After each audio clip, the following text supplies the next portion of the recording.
Hello folks, Ferenc on board here. Today I'm going to discuss a little about something very interesting that crossed my mind and I heard about for a while. I have been, I've known things about this for some time and I kind of felt things about this and I wondered if it would be true, but I only recently got to know the name. So the name of this concept is the pendulum effect, and it's not something specifically physically related. It's something that can be better related to, let's say, programming and network connection. Okay. Now I'm not going to talk about this, but this is a good comparison. And how does the pendulum work and what actually the pendulum effect is? So, spiritually speaking, this effect equates and relates one principle. And that principle is that every person, every entity attracts the vibration of what they are. So, what you are, what you think, your vibration is something that will dictate what you will attract in life. And for example, if you are negativistic and if you are thinking bad thoughts and putting out a lot of negativity in the world, you will also draw a lot of negativity.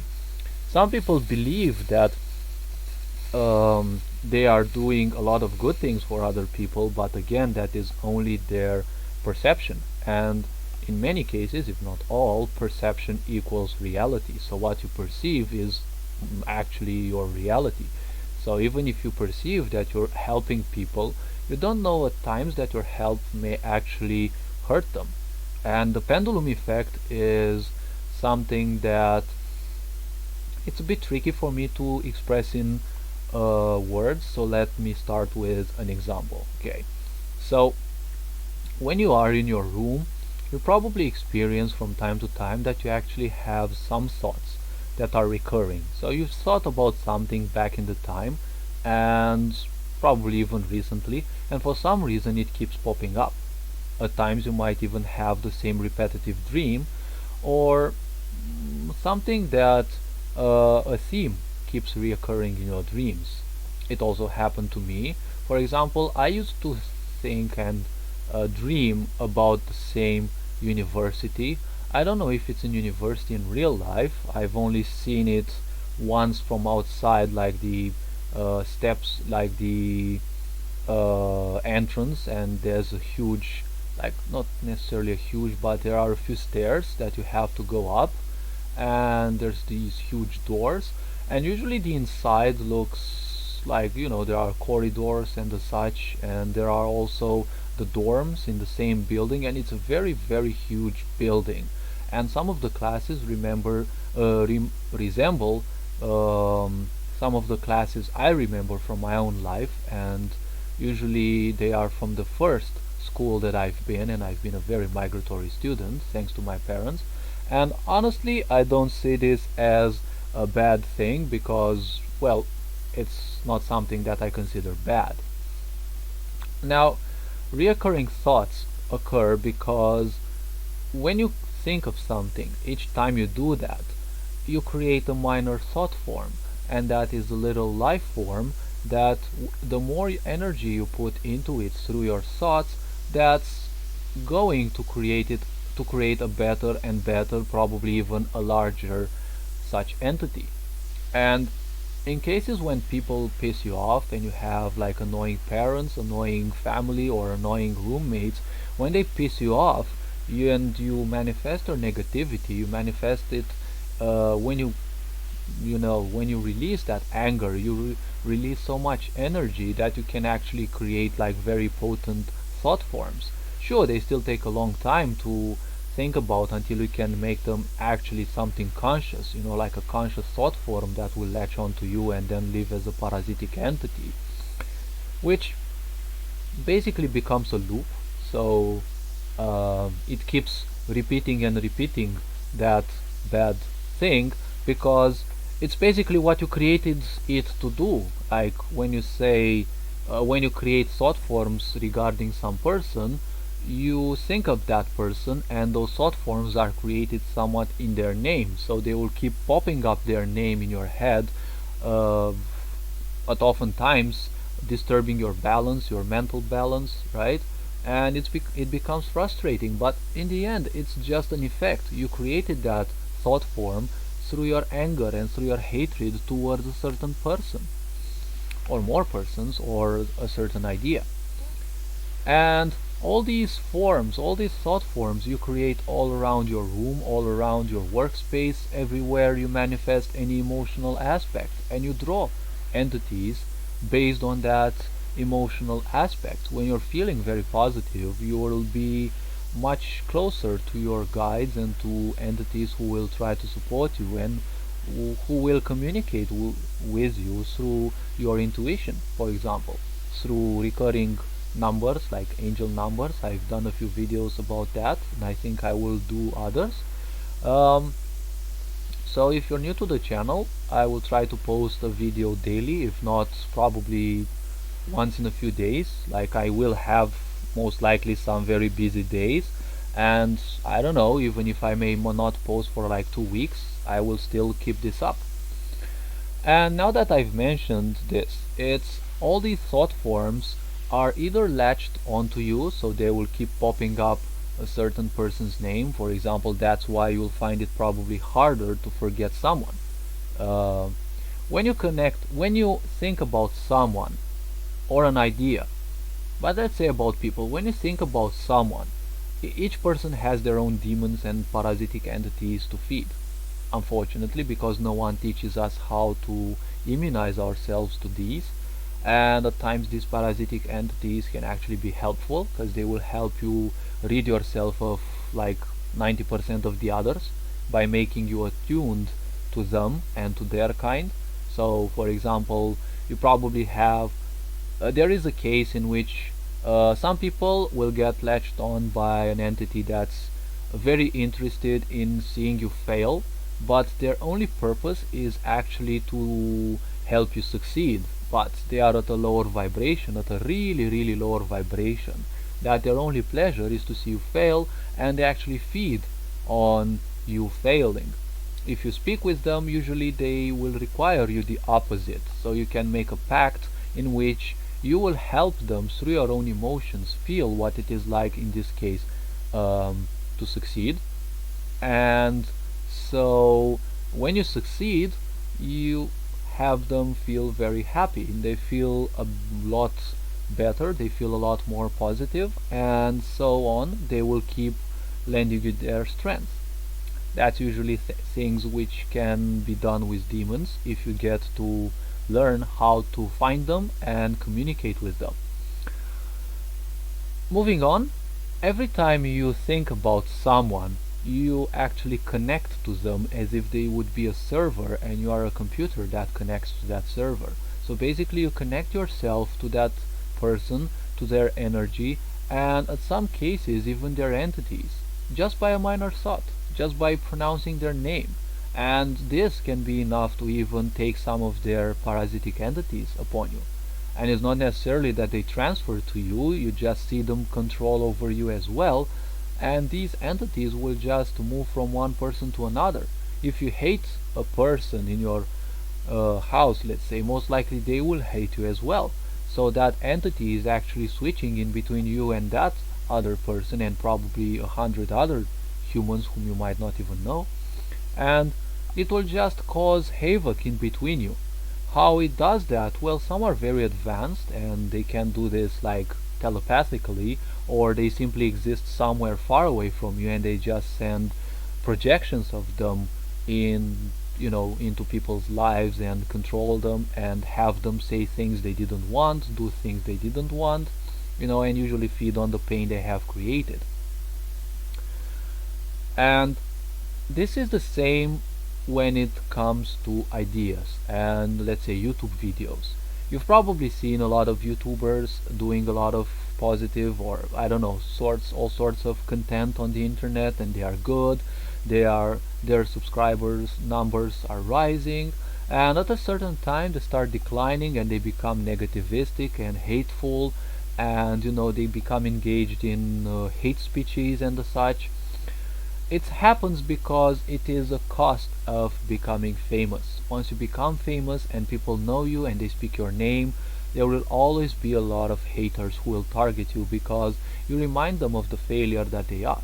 The more successful you will be, the more hellish the life of other people will be, because the greatest hell, or one of the greatest hells for a person is to meet someone they know they could have become, but they chose not to.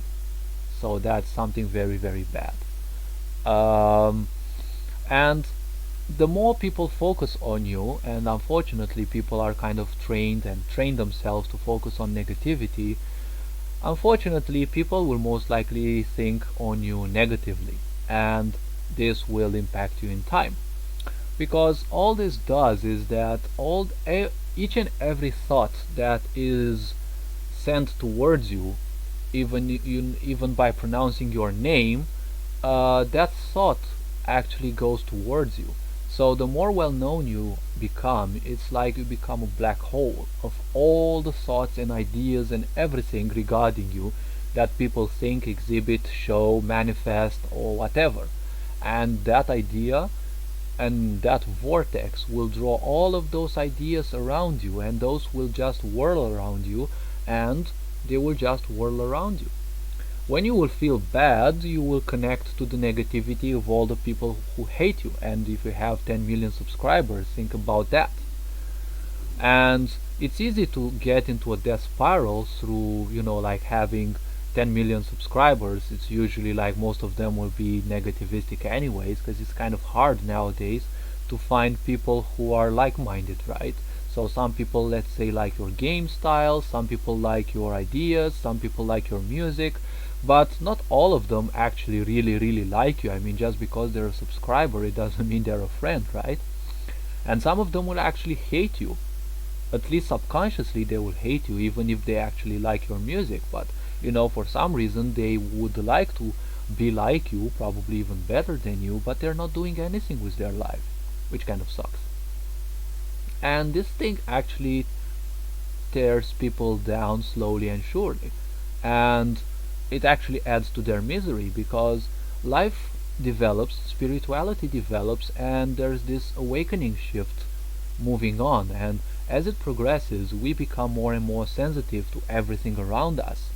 And ignorance is going to be less and less of a shield to everyone.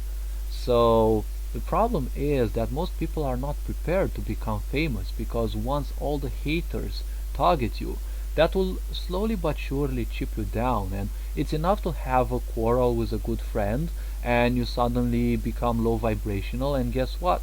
You start slowly and surely ending in a death spiral because of all the hatred that other people channel you. And again, so a way to mitigate this is to make sure that everything you produce in your content is positive, and you seek to uplift people, and or at least teach them how to have a better life, how to understand things, how to dive deeper into their problems, and how to actually, one of the greatest things you could do to people is teach them in any possible way that failure is not the end of all things. It's actually a way of proving that, well, with your current skill, that idea cannot be solved, and you have found a way in which that thing simply doesn't work. So you have to find another way, and fail again until you succeed. It's like with programming. 90% of programming is about finding out why your code actually doesn't work, and how to put a problem into code and see why it doesn't work until it actually works. So you see, there is this quote that says, a master has failed far more times than the initiates have actually tried, right? So a master has become a master because they have done 1,000 things in their lives, but they have failed probably 1,000 times for each, right? So until you try things, you just can't fail. But unfortunately, people are very afraid of failure. So to give you an example of the pendulum effect, let's imagine that you're in your car, you're driving, most of you probably are drivers, and you hit a crossroads, right, in your hometown or wherever you want, and it's a calm one. It's probably night, there's barely any traffic, and suddenly a fear creeps up your mind and it actually, sends chills down your spine. What if someone actually comes fast from the, let's say, uh, from the right or from the left, and you don't have much visibility, and they'll crash into you? Probably they'll paralyze you, or probably they'll kill you, right? But you don't know why this fear actually came from. You don't know why this fear came to you, or you actually don't know how this fear actually came to you. So it is a fact that when you got there, you had most likely that similar vibration to that thought form that lingered around there. So usually when thought forms are created, let's call them, they are like somewhat like ghosts. They are created in a space and they actually linger there. You can actually use this for reminders. If you become very very sensitive, you can keep thinking about certain thoughts, and in case you forget, you just come back to your home and to those places where you actually thought them, considering that you won't forget where you thought of them, right? And let's say in your room you think about a few things, and in your bathroom you think about another thing, and they'll keep popping up in your head as you move through those places.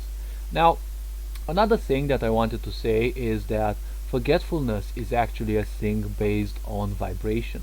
When you create thoughts in your mind, they have a certain vibration, and when you don't have that vibration, is because in most cases you no longer vibrate that idea's vibration, so that vibration simply doesn't come to your mind. Think about this.